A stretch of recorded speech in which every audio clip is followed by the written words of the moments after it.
Hi, welcome back to Night After Night. My first guest tonight is hot. He has opinions on everything from red meat to the environment. He's in those Nike bow nose commercials, and he has a one-man show called No Cure for Cancer and a book of the same name. Please welcome Denis Leary. How you doing, Denis? I'm good, man. How are you? Pretty good. I haven't seen you in a long time. It has been a while. Well, you've been very busy. Yeah. Doing a lot of movies. And I gotta say, when I turn on Entertainment Tonight and I see you walking on the beach, it brings a tear to my eye. What the hell happened? I'm flipping around the dials, and there's Denis with his wife walking along the beach. Oh, it was just beautiful. You know, that was the one thing. I knew it. I knew I was going to get paid back by guys like you and Eddie Brill and Jon Stewart. As soon as the guy said, well, we always do a shot of people walking on the beach. So the guy says to me, he goes, we always do a shot of the guy walking on the beach with the family. And I was like, I don't want to do a walking on the beach shot. He's like, well, Bruce Springsteen did one last week. And I was like, oh, well, Bruce Springsteen did one, I guess. And there I am walking on the beach. And I'm thinking, then it's on, and I start getting those phone calls from people. Hey, Denis, saw you walking down the beach with your... Okay, great. So, I hate that. I didn't even go to the beach. That's how much of a sham that was. Did you notice I had my sneakers on? I actually, wasn't even walking barefoot. You get free sneakers now? Oh, yeah. Yeah? Now, the Nike... I get the cousins calling up. Yeah, do you? You know, I got some cousins in Queens who are genuine cousins of mine who I liked when I was growing up, but I haven't heard from them in like 15 years. Yeah. Like you call up and you go, hey, how about if we go to a Mets? Nah, maybe next week. You know, now all of a sudden it's like, hey, yeah, it's your cousin Patrick from Queens. I take a size 10.5. Look, how about you, me, and Bo? I don't think so, pal. So, we're getting a lot of that. What size do you take, by the way? I take 10.5. Really? Yeah. Man. I wasn't asking for sneaks. Okay, I just, you know. Yeah. But I do wear Nikes, and I love the product. And I love the toothpick. Yeah? Yeah. In place of the in lieu of the cigarette. I would expect. Have you cut down on your smoking? No. Yeah. Do you now? I remember when we were in London. Yeah. This is back the days before your beach walking days. We didn't walk on any beaches in London. We're both sitting there, and we're like, it was late night. We were eating and drinking. We were both smoking, and I looked at you and I said, "You ever think you'll quit smoking?" You said no. Yeah. Do you feel the same way? Well, is this okay to leave this up here, by the way? You can do anything you want, Denis. Because I just don't want product placement. Just hide it behind a cup. Because I'm not getting paid by these guys, but are you? No. Okay. No. Why can't we get a deal with them? Are you still smoking? Yes, I do smoke. I smoke. Occasionally, I'm sorry. Yeah.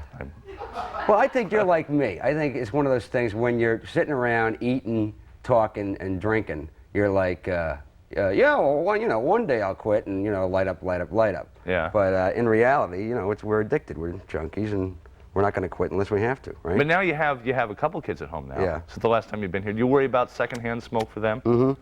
As a matter of fact, I don't smoke in the house. Oh, that's good. Yeah, but it's the worst. You know what it's like. You can't smoke in the house. So what does that mean? As soon as you leave the house to go to work, what do? Smoke 10 times as much. That's true. You get out of the house. I go outside sometimes to get a paper and smoke 5 butts walking. Like I just stand and smoke, walk really slow, but smoke really fast. Get there, buy the stuff, the juice, the milk, the diapers, and then smoke like a banshee on the way back again. And come in the house like with so much nicotine in me, I got to sit down and watch your show for a while and go, But it's we're junkies. Man. There's a guy that lives down the hall from me in my building who has a baby now. Now he smokes out in the hall. And that's sad. It is sad. I mean, but but he's a caring father. I've done that one. Yeah. I've done that smoking by the elevator in the building, and then when people come off the elevator and you've taken a paper out with you while you're smoking in the hall, and then you act like you're waiting for somebody. A guy's coming up, a friend of mine, I'm just waiting for him to get off the elevator. In your own building. What do you think of the Sinead O'Connor thing? Oh, the Pope thing? Yeah. You're a Catholic. You're a hardcore. I thought it was pretty funny. I thought, I love stuff like that, just because I think it pisses off so many people. But the thing I thought was weird, see, I wasn't watching the whole show, and I just kind of flipped in, and I didn't even know she was on the show, and I saw her singing the song, and I was like, well, here's Sinead, and she's really pissed off about something again, obviously. And she wasn't really singing. Yeah, she didn't even really have a band with her. Wasn't it a cappella? It was a cappella. It was a Bob Marley song. I think she's going to get to the point where it's just like her, by herself, just going, ah! There's no lyrics or anything. Ah! But I like stuff that pisses off Catholics, but what I heard was that Joe Pesci had a great line on Saturday Night Live, which was that somebody should grab her by the eyebrows, which I just think is the best bald joke I ever heard. So, yeah, I don't know. I think she's got she's what do you call it? You know, she's got that presence, but I really think she's pissed off. I mean, well, how was the Pope connected to the Bob Marley song? I didn't get that. Did the Pope know Bob Marley? I don't know. I think she just had too much caffeine or whatever. Yeah. Wasn't she on London Underground? Yeah, she was. When you were hosting? Yeah. Did you meet her? Yeah, I did meet her. And what was the story? Well, you know, she's got like riveting eyes. You know what I mean? She's one of those women you look at and you go like, oh my God, look at her eyes. Got a great voice. She sang this terrific song about. That was the song. It was her single at the time, and it was powerful, and she sang live, and the band played live and everything else, but she also didn't, I had a Frank Sinatra joke that I'd written as part of her intro, and when she first got there was like 8 people that worked for her or something that were like in the dressing room, like with me up against the wall, like, you're not doing that Frank Sinatra joke, and Sinead doesn't want it, and I'm like, okay, I won't do the joke, don't call the Pope or anything. And then later she came up to me and said, no, you can do the joke, so I was kind of like, oh, that was weird. What was the joke? The joke was like a simple, like, I can't even remember it now. Yeah. It was a throwaway. It wasn't even like a big controversial joke. It was like, you know, please welcome somebody who could kick Frank Sinatra's ass if she wanted to. You know, some joke like that. Some harmless little, now Frank Sinatra's going to kick my ass. Right. Right. But you're the bad guy, anything but harmless. How are your parents and your family responding? Because I know your brother's a big fan of the show. I know he's watching. I'll just use this plant for No, here, we got an ashtray over here. Oh, okay. Just don't get a butt shot. Okay, there you go. Don't get a butt shot? Yeah, there you go. Yeah, there's the real Havey. There he is. Huh? When they go to commercial. It's like the old Carson days, boy. That was just the first commercial today. Where's the camera? That was just the first commercial. No, there's also somebody else here who smokes. Yeah, okay. I'm under a lot of stress, Dennis. I know you were. You used to have a show, After Drive, on the old Odd channel. Ow, please. Yeah? Ow. Ow. I thought we destroyed those tapes, please. You and Billy Kimball were in vaudeville together, weren't Oh, you? Jesus. Hey, which reminds me, you know, I was over at the Mobley this morning, and I ran into Nick Bakay in the hallway, and Dennis Miller. And Dennis Miller was wearing a Night After Night hat, and Nick was wearing the Dennis Miller T-shirt, so. They're both looking for work. I tell you what, let's talk about that. We'll be right back with Dennis Leary after this.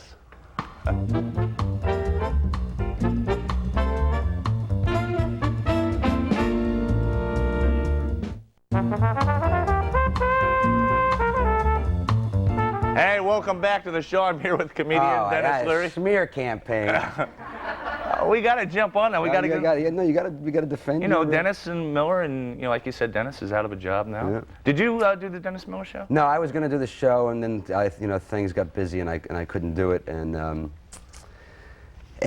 I haven't done any of those shows. Yeah. I just do this show. This is the show I do. You've been very busy. Let me tell you something. Oh, I lost the camera. I wanted to say something. The camera went off. I was like, that's right. It's not my show. No, you can say anything you want. But this is my show. Yeah. Well, we love to have you here. Havey and me. That's it. Okay. Boy, if we would have been on After Drive, though, we'd still be there. I know. You know something? The biggest celebrity guest we had in After Drive was Morton Downey Jr., and he'd been dead off the air for 2 years. Okay? You know, I mean, he didn't even have the big teeth anymore at that point. It was ridiculous, and he'd quit smoking. I mean, so it was like, that's what After Drive was like. So, Morton, you're not yelling anymore and you quit smoking? That's right. Okay, we'll be right back after this. You know, we didn't have a lot of big guests. You get a lot of big guys on this show. Yeah, we were starting to get some great guests. Yeah, Bruno Kirby I saw on here one night, and I saw some huge famous actress on here one night. I mean, I can't think of it now. Catherine Harold? No, it's Lily Tomlin. That's who it was. And I was like, wow. And Catherine Harold's pretty. She's not huge, but she's I mean, you know, not weight-wise. Hey, the Modern Romance, Albert Brooks. Yeah. She's hilarious. Yeah, I fell in love. Well, let's not talk about her. Okay, let's talk about you. Let's talk about you. But you've been doing movies. Yeah. Like crazy. What are you doing? What kind of parts are you playing? Well, interestingly enough, the first thing I got, which you know because you've done movies, so the first part I got is this part in this movie called Gunman, which is like a drug running film, which was written sort of as an updated Western. So the interesting thing was even the bad guys were even the good guys were kind of bad guys. Everybody was kind of a bad guy. Everybody was taking money. And so it was a dramatic role. Got the role. Had to take it because it's the first break. And then right after the dailies were going back to California, we were shooting in Mexico, and I got this audition for this National Lampoon's Loaded Weapon, which is a total over-the-top comedy spoof. But the director said, well, the guy has to, read for me because I don't know if he can do comedy. So I was actually in the opposite boat, what I should have been in. The guy thought like I was just this bad guy, dramatic actor guy. And well, that's a compliment. Yeah, that was fine with me because I just had to go in and prove I could do comedy, which is what I do for a living. So. Do you want to get out of comedy? Because a lot of guys doing one-man shows now, they want to get away from stand-up more into acting. You know, I want to keep. As a matter of fact, When was the last time you did stand-up? the last time I did stand-up was, oh man, was right after the one-man show closed. I was doing, you know, doing like some sets around town, and then I got this movie, and then another movie, and another movie. So I just didn't have the time. So by the time I got back to doing the one-man show for the week that we were shooting it, it was like all those muscles were, you know what that's like. It's 3 weeks is a long time not to work those muscles, and I was really flabby and worried and stressed out. And then you get up there and it's like riding the bike. Everything kind of comes back to you, and you know somebody yells something out, and you just like shoot them down, and you're like, hey, you know. But it's you know, it really is a frightening thing because I don't think people realize when we do this, we do it all the time. It becomes like second nature to us only because we're doing it all the time. And so you don't do it for a couple of weeks. I remember, you know, when I was just doing stand-up for like a few years in a row, you know, you take like 3 nights off and you go, I gotta go down to the club and do a set. It's like a You drug. know? It's like a drug. And that also keeps your mind working, and all those bits that you never really sort of write down, they're in the back of your head, they're right there because you're doing it all the time. But you take like a few months off and you go like, hey, wait a minute, what was that bit again? What do I say about Ross Perot? Wow, you know. Or you get to a part in the act where there's this blank space. Yeah. Oh wait, I had a big hunk here. Yeah, right. And you know. think it's just going to roll off your tongue. Yeah. And then you got to act like, yes. So what do you think? Hey, how do you people feel about the campaign? You know, you know, what do I do next? So are you going to relocate to L.A.? No. You're raised in Boston, but how are you going to stay? If you know, if you get more movies, there is a beach out there. You know, it's going to be it's going to be tough to stay out of Los Angeles. A lot of beaches to walk out there. No, you know, I'm an East Coast guy, and you know, if I had my way, I'd still be living in Boston. But you can't really, you know, you got to be in New York or LA, and I'm going to stay here for as long as I can, because you know, I'm like you, I think. I like to walk out of the door and really have to immediately start worrying about, like, you know, I hope something falls on me. Hey, what's that guy? The guy's got a gun. Holy cow, you know. Yeah. And I just think everything's better here. The people, the food, the bars, the teams. Well, not this year, but. You walk outside, and you're in a city, as opposed to getting in your car and maybe driving to where civilization is. Yeah, or like trying to pretend you're actually talking to real people when in fact they've had everything from inside their head sucked out through cosmetic surgery, and, you know, and they've just got buzzwords like yes, no, like, and you think you're actually having a conversation with them, you know. We love your voice. Yeah. You have a voice, Dennis. Some of those people in Los Angeles, you just get like, hey, look, wait a minute, whoa, whoa, whoa, you know, you got to read something, you know, even just the directions, okay, just read the directions, and you got to read something. You know? Now, the Red Sox, your beloved Red Sox, of course, didn't make it this year. How about those Mets, though, huh? Yeah, the Mets. I'm a Cardinal fan, so. Yeah, I know. Well, yeah, Ozzie Smith is leaving the Cardinals, apparently. Is he? Which I find hard to believe. Yeah, well, you know. he's been with them like 12, 13 years. Yeah, but you just don't let that guy go. I wouldn't if I was GM of the Cardinals. I look at it this How way. do you feel about, let me just ask this, we only got a couple minutes. How do you feel about the World Series being in Canada? I don't feel very good about that at all. Okay? I didn't think so. Okay? I have a hard enough time right now accepting a Canada versus, you know, Canada NHL playoff thing. I mean, that's like, we've taken most of those guys and brought them down here and given them the money. I mean, I think we should really, you know, have all those teams down here, maybe except for the Montreal Canadiens. The fact that baseball is being played, you know, over the border now. And the stupid Blue Jays logo, like a softball logo, you know. But my favorite thing about baseball this year was Jack Clark, you know, going into bankruptcy because he bought 18 cars in a year. You know, I mean, the guy was paid $8 million in a Red Sox contract and he bought 18 million cars. There's literally a guy who gets $1 million and goes, hey, I can buy a car with this, like one car. There was a Ferrari, it was listed, it was $800,000. Okay?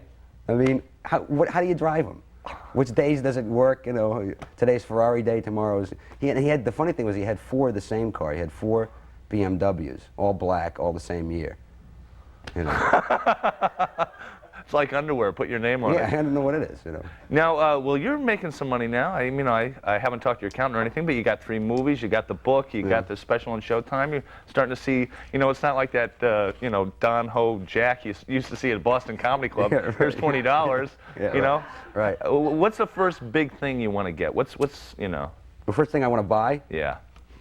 Well, the first thing I want to buy is 4 BMWs and Give one to Jack Clark. I want to buy Jack Clark and just have him sit around my house and talk about the cars. You know? Come on, Dennis, let's take my Typhoon out and drive that around. No, I mean I can't really. I'm in one of those states where I can't really buy anything because I'm so busy, and also I have my you know, my kids, so that's a constant. I mean, the truth is most of the stuff I buy is like I leave the house and my kid's like, oh, present. So I got to bring a present home because I'm not going to be home all day. So I got to go stop at like, you know, Woolworths and buy like a G.I. Joe, you know, and bring it home to the kid. And while I'm in Woolworths, I could come across something that I want, like, you know, it's a big lighter or something, you know.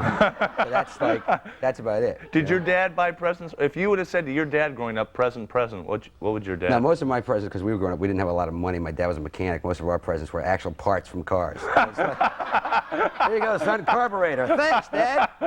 You know, so. All right, well, Dennis, listen, thanks for coming Hey, by, man. My pleasure. You're going to be in New York for a while? You going to L.A.? I'm going to Chicago. I start this movie Judgment Night in Chicago in 2 days, and then I'll be back like in November. So maybe in November we'll, you know, go out and have a couple of beers, do some smoking. Okay, we've been promising that for a while, but we got to do it. Yeah, and finally get our schedules together. All right, then, well, maybe at New Year's we can quit together. Do like okay. New Year's, you and me on a beach walking, and Entertainment Tonight smoking. That's the shot. Okay. Denis Leary, we'll be back right after this.